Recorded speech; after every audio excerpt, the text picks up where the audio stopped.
เ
โอ้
Blackheads usually begin when pores become clogged with excess oil and dead skin cells, so prevention works best when skincare stays gentle, regular, and simple rather than harsh, aggressive, or constantly changing. Dermatologists recommend washing acne-prone skin no more than twice a day, and also after sweating, with a mild cleanser and lukewarm water, because frequent washing, rough scrubbing, and irritating products can make acne seem worse instead of better. They also advise against squeezing, scraping, or trying to clean out blackheads at home, because that can worsen inflammation and increase the risk of marks or scarring. Choosing oil-free or non-comedogenic skincare, sunscreen, and makeup can help, and removing makeup before bed is a smart routine. Over-the-counter ingredients such as salicylic acid can help unclog pores, adapalene can help prevent clogged pores, and benzoyl peroxide can support acne treatment, but these ingredients may cause dryness or irritation at first, so it makes sense to start slowly, use a light moisturizer if needed, and give the routine several weeks before judging the results. If acne becomes painful, widespread, scar-forming, or does not improve after a reasonable trial of self-care, seeing a dermatologist is sensible. And now, with that practical advice tucked neatly at the front like a folded towel on a bathroom shelf, the rest of the evening can belong to laughter, because in a quiet retirement town in Georgia, where every front porch had at least one chair dedicated to just sitting for a second, and every second somehow became half an hour and a mild scandal, there lived a 79-year-old widow named Florence May Hatcher, who had reached the age where she no longer expected life to get simpler simply because the people in it were older. In Florence's experience, older people were not simpler at all. They just had better shoes, louder opinions, and fewer reasons to pretend otherwise. Florence lived in a cream-colored bungalow with green shutters, a small brick path, 2 hanging ferns, and a detached garage that had once belonged almost spiritually to her late husband, Eugene. Eugene had been practical in every matter that actually mattered. He changed the oil on time, paid bills early, labeled extension cords, sharpened kitchen knives correctly, and kept flashlights in places so obvious that only a man could be proud of inventing them. Yet Eugene had also possessed one ridiculous weakness that had followed him faithfully through marriage, middle age, and into perfectly respectable retirement. He loved novelty appliances.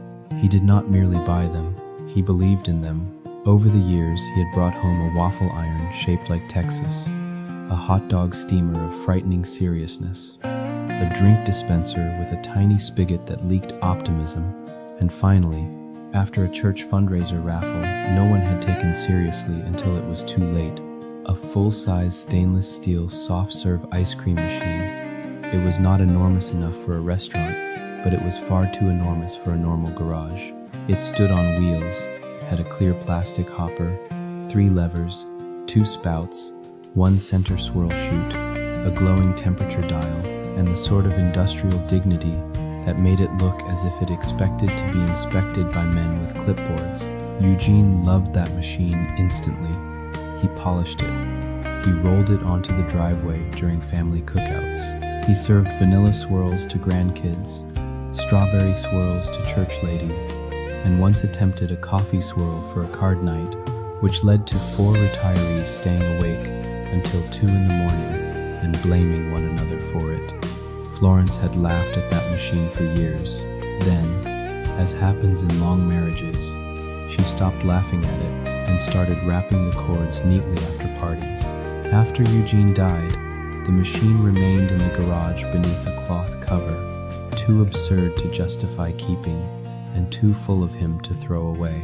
Florence's 2 closest allies in everyday life were Ruby Jean Mercer, age 73, retired church secretary, owner of a floral handbag with enough hidden pockets to support an evacuation or a testimony, and a woman who could detect gossip from the shape of silence itself, and Nelson Pike, age 82, former hardware manager, amateur domino tyrant, and a man who trusted black coffee, good extension cords, and his own first impression more than he trusted apps, scented candles, or any adult who said, "Let's make it magical," before assigning labor. Every Thursday morning, the three met at May's Country Kitchen, where the coffee was strong enough to repair weak character, and the pancakes arrived so large they looked like municipal decisions. On the Thursday this story properly began, Florence arrived 13 minutes late, carrying a bright purple flyer and an expression so sharpened by insult that Ruby Jean put down her toast before taking a bite, and Nelson lowered his mug without drinking. "That face," Ruby Jean said, narrowing her eyes, "means either the churchwomen have started another committee, or somebody has used your property in a way God did not approve." Florence sat down, placed the flyer flat on the table, and said, "Someone has made me the official hostess of the Dessert Reconnection Social." Nelson blinked once. Ruby blinked twice. May herself, passing with the coffee pot, stopped and leaned in with the respectful attention ordinarily reserved for courtroom confessions and pie disasters. "Your what?" Ruby asked. Florence tapped the flyer with one fingernail. Across the top, in pale lavender script, so enthusiastic it should have required a permit, were the words, "Sweet Again, a social for second chances." Beneath a border of little spoons, stars, and hearts, and directly next to a photograph of Eugene's ridiculous soft-serve machine, lit as if it were a monument, appeared the line, "Hosted by Florence Hatcher," with her beloved community ice cream station. May slowly set down the coffee pot, not the garage ice cream machine. "Exactly the garage ice cream machine," Florence said. "Apparently it is now the symbolic centerpiece of mature romance. Younger people might think this was a mild misunderstanding that one explanatory phone call could resolve, but younger people do not understand retirement communities. In a retirement community, a misunderstanding is simply an event that hasn't yet found folding tables. By the time breakfast arrived, half the diner knew Florence Hatcher's garage soft-serve machine had somehow been recruited into a widows and widowers mixer. A man at the counter asked whether chocolate swirl would still be available, strictly as a dessert matter. A woman near the pie case declared the social committee one ribbon away from federal oversight.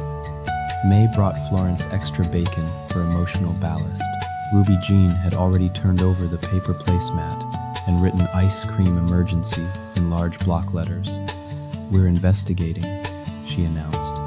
Florence sighed. "We're eating breakfast." "Both can happen," Nelson replied, which was exactly the kind of sentence older people use when meddling has already been promoted to public duty in their own minds. By 10:30 they were in Florence's garage. The corner where the soft-serve machine normally stood was empty. Not unplugged, not moved, empty. Florence stopped dead. "No," she said. Ruby Jean followed her gaze and clutched her purse strap.